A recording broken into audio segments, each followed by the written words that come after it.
Le président Hollande à la tribune de l'ONU, le ministre du Budget et la loi de finances, le traité européen ou encore le procès AZF sont autant de sujets à la une de la presse nationale ce mardi. Le Monde, tout d'abord, annonce une semaine noire pour le chef de l'État. Pour le quotidien du soir, le pays va connaître une semaine terrible et le pouvoir socialiste essuyer une rafale de mauvaises nouvelles, comme rarement un gouvernement en aura connu.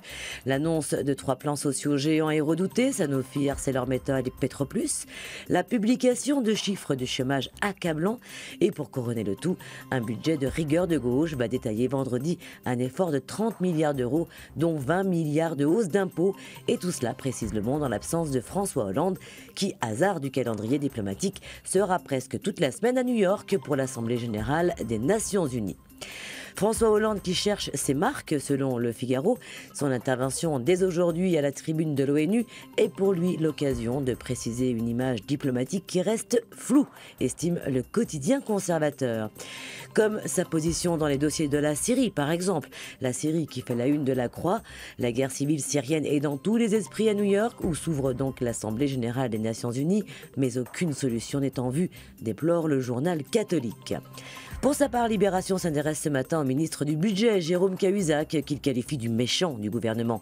Car dans la loi de finances qui sera présentée vendredi, le ministre du Budget impose sans état d'âme la rigueur de gauche, prévient Libé.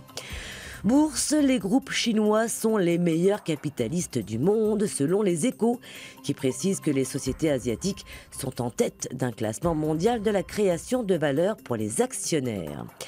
Du côté des gratuits, AZF soulagé mais pas totalement, note 20 minutes. Après 11 ans sans responsable, la Cour d'appel de Toulouse a désigné les coupables de la catastrophe de l'usine AZF, l'ex-directeur du site, mais a toutefois mis hors de cause le groupe pétrolier Total.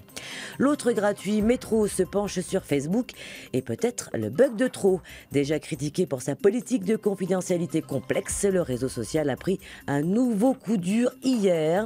Sans explication, des messages très privés se sont en effet retrouvés publiés sur le mur des utilisateurs.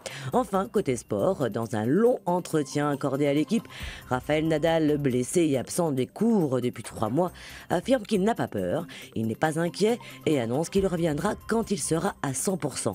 On a hâte, allez garçons, il faut y aller maintenant. L'image du jour, c'est le regard de Plantu qui nous rappelle que tous les clignotants sont en rouge pour le chef de l'État et même le vert. Très belle journée et à demain.